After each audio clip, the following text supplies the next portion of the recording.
Good morning বন্ধুরা, কেমন আছো তোমরা? আশা করি খুব ভালো আছো। আবার একটা নতুন ভিডিও নিয়ে তোমাদের সামনে হাজির হলাম।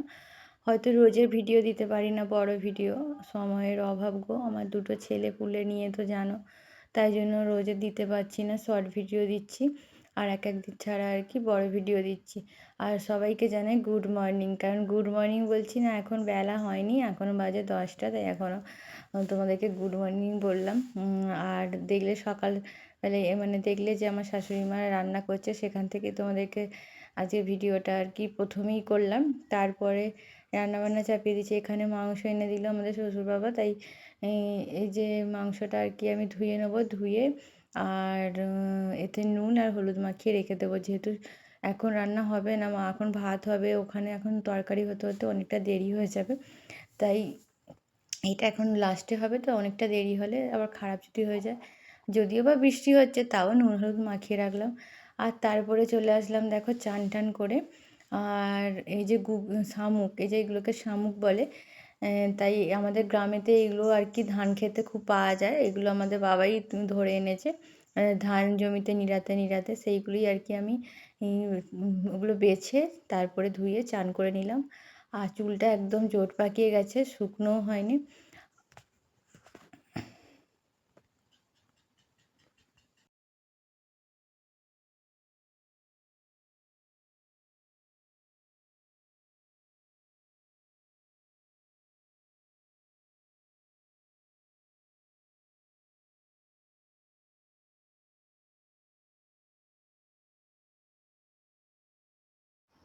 আর এই যে দেখো এখানে হচ্ছে ছেলে খেলছিল আর নিয়ে নিয়েছি বলে তেলের বোতলটা ওরমভাবে কান্না করছে।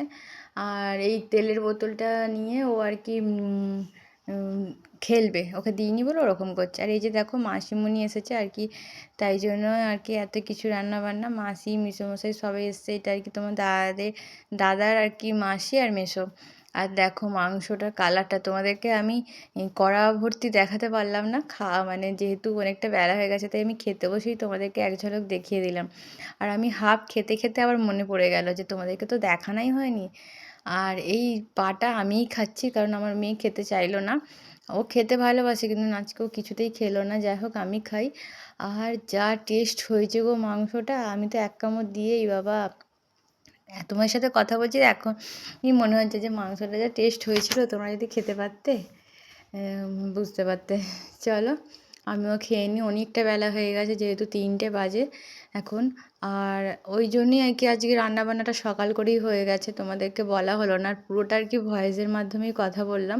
তোমার সামনে এসে যে কথা বলবো সেইটুকুটা সময়ই ছিল না, যেহেতু কুটুম এসছে, তাই জন্য আর কি রান্না বান্না আছে, ছোট বাচ্চা ছেলে, তা ঘরের কাজ এইসব করতে করতে আর কি সময় হয়নি তোমাদের সামনে একটু এসে কথা বলার।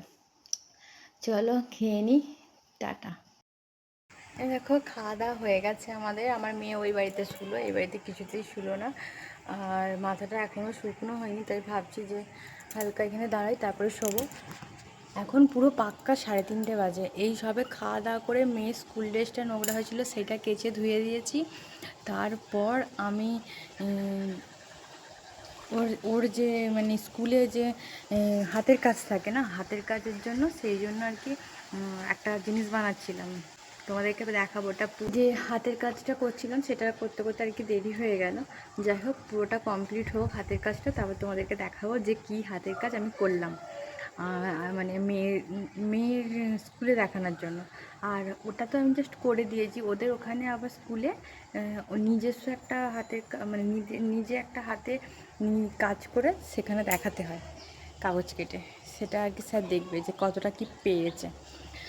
আর চলো আজকে তো খাওয়া দাওয়াটা পুরো জমে গেছে ফাটাফাটি। আর আবারও বলছি, এত সুন্দর মাংসটা টেস্ট হয়েছিল না, কীভাবে করেছিলাম সেটা তোমাদেরকে বলি। আমি হচ্ছে আজকে অন্য রকমভাবে করেছিলাম। আগে পেঁয়াজ ভেজে, যেহেতু ছেলেটা প্রচণ্ড কান্না করছিল ঘুমাবে বলে, তাই জন্য কী করলাম, আগে তেলের ওপরে গোটা গরম মশলা, তেজপাতা, চিনি এসব কিছু দিয়ে, আর হচ্ছে মাংসটাকে এই পেঁয়াজটাকে ভেজে নিলাম, পেঁয়াজটাকে ভেজে নিয়ে তারপরে মাংসটা তার ওপরে দিয়েছি, তারপরে রসুন দিয়েছি, মানে মাংসটা ভাজা ভাজা করে নেওয়ার পরে রসুন দিয়েছি, রসুন দিয়ে তারপরে মশলা ফসলা আদার্স যা যা থাকে সেই সব কিছু দিয়েছি, লঙ্কা হলুদ আদা জিরে এই সব কিছু দিয়ে তারপরে কষিয়ে তাকে একদম যেটা 500 মাংস থাকে ধরো সেটা 250 মাংস হয়ে যাবে। যেমন আমার 1 কিলো মাংসটা একদম 500 মতন হয়ে গেছিলো। জল ঢাললাম যতটা পরিমাণ জল লাগে, ব্যাস হেভি টেস্ট হয়েছিল টেস্ট।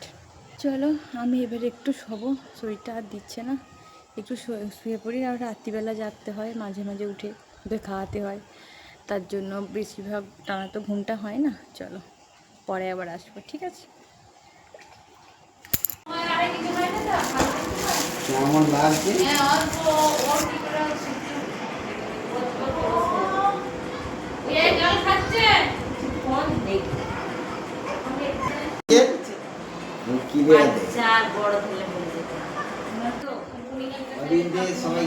এই তো দিচ্ছি। এই যে দেখো আমার দিদি এসেছে, শেষ দিদি। আর হঠাৎ করেই এলো, কারণ কোনো কিছু তেমন প্ল্যানিং করা ছিল না। ও দরকারের জন্যই এসেছিলো, আর আমার ছেলে মেয়ের জন্য আর কি এলো, কারণ ওদের জন্য মন খারাপ হয়ে যাচ্ছিলো, তাই জন্য আর কি দেখতেও এলো। আর তুমি আমার দিদি হাসছিল কেন জানো তো? ও মিষ্টি খাচ্ছিলো, আমি ক্যামেরা করছিলাম তাই জন্য।